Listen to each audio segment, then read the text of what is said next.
Hey guys, this is going to be my last video in response to the question I got from Dan M. that says, of all the different ways, which would you recommend is best to jump into that has the best chance of weathering growing competition and changes in the marketplace for the next few years? So I'm going to cover two in this one. I'm going to cover affiliate marketing, and then I'm going to cover eBay dropshipping. And with eBay I'll cover dropshipping in general. I'll cover eBay and Shopify. So affiliate marketing, I think I haven't been able to crack it, so I really can't give you an opinion on that one. It seems to be pretty tough. I don't know, maybe it'll be great. I'm sure there's people that are making a lot of money at it. I think if you could get specific things, like if you were, if I was selling a course on Amazon and you were pitching my course to people and I was giving you half of whatever the course costs, and that exists out there, where you're making $500 a whack, yeah, you know, you probably do that. I don't know how sustainable that is. I think those courses are probably run, I don't know, I don't want to say run their course, but I don't know how many people are going to be rushing out to pay $1,000 for information and get free on YouTube, or go to Udemy for $20 or $30 and get similar quality information.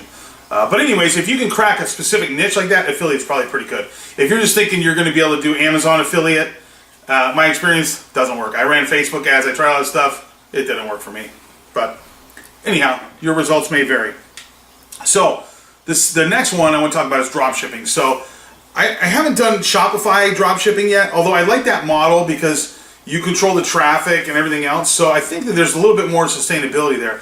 The Achilles heel in the dropshipping on Shopify is most of the people are doing it with AliExpress, which is just a very unreliable supplier. It takes forever to get your product. The tracking is terrible. And we've been brought up in an Amazon Prime society where people expect it in a couple days with tracking and everything else. So I think that that's going to get harder and harder to do in the traditional sense. Now, if you had a website about cameras and you imported your own cameras so that when somebody ordered them on your website, they're not really drop shipped, they're more coming from you. Or if you can find a US supplier, I think that's great because you control that customer. They came to your website, you can keep in touch with them. I think that's very sustainable. So the next one that I've been doing, and you'll see another video coming out about how it's been going for me, is eBay dropshipping. So basically you're going to find a product at a source, Walmart, Amazon, whatever. You're going to list it on eBay. When somebody buys it, you're going to order it from Amazon and send it to their house. So is that sustainable? The margins are super low. So you're, probably, if you scale up, if you're small, you might be able to get 15-20% margins. Once you scale up, your margins are going to probably go down to around 10%.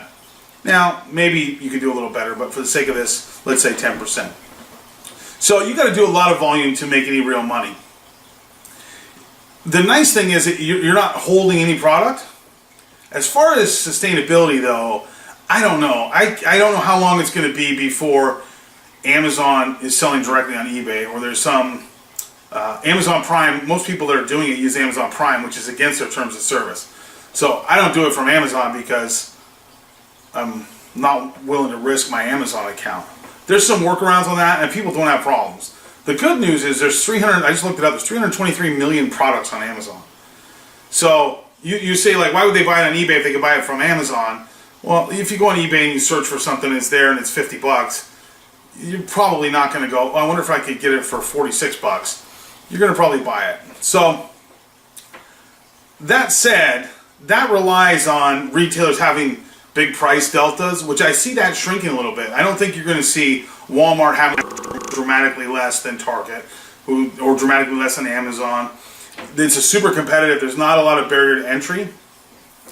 So I don't know. It's working good for me. I'm making money. Not a lot, but I'm making money on it. And I'm trying to outsource it. So theoretically, you could put it on auto. Excuse me. Theoretically, you could kind of put it on autopilot with some VAs, and it might work great.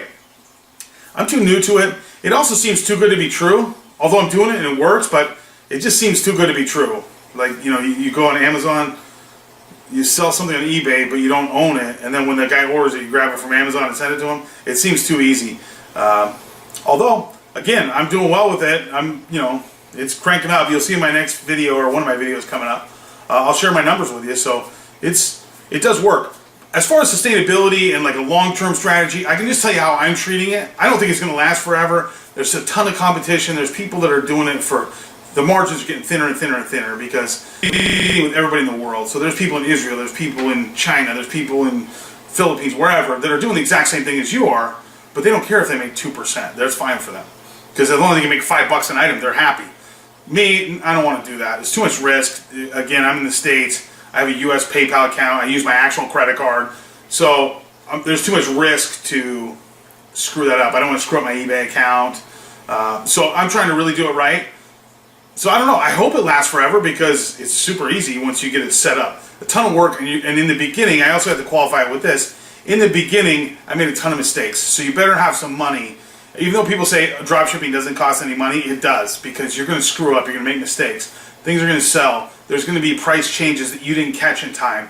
And especially when you're small, like now I do a pretty big volume, so if I cancel one transaction, it's not that big a deal because I have so many transactions.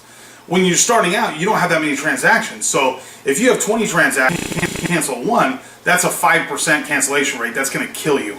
So you effectively are going to have to go buy it at whatever source you can buy it at, send it to the person, and whatever it costs you is whatever it costs you. So, for example, I had one today that I sold 3 of last night. I went to order them. I ordered the first 2, no problem. The third one, it said, you can't ship it. We're out of stock from our warehouse. You have to pick it up in store. So that killed me because the next source I could get that product from, it was a refurbished product. There wasn't another source. My only choice was to buy a new one, so I sold it for $44. Plus, I paid fees on $44, and then I had to go buy it for $75. So, you know, you're going to need a little cash. PayPal jail, I did a video on that, but PayPal will lock you out too, so you do need a little money. But anyways, that's a little bit about drop shipping. I don't know if that's my favorite model. Again, the traditional Shopify store, if you have a good source, might be sustainable long term. eBay drop shipping, get it while you can. I don't think it's sustainable it is long term. So, in summary, if I had to rank them, I would say traditional eBay is totally sustainable. It's a working business model where you can't be a digital nomad on a laptop. You got to have some space. You got to be set up, but that will produce revenue in and out every month, every year, and I see that continuing forever. I would say second place, as far as relative to risk right now, is probably retail and online arbitrage. Not a lot of risk. Third, I would say wholesale probably. Again, margins are a little thinner, but it's there. Fourth, I would say private label. Private label could move up if you have deep pockets. Again, if you can afford to build a brand and really do it right, that can move way up the scale to maybe being your best bet. Again, it depends on your finances. So anyways, that's it. I hope that helped you out. Be sure to like and subscribe. I'll see you on the next one.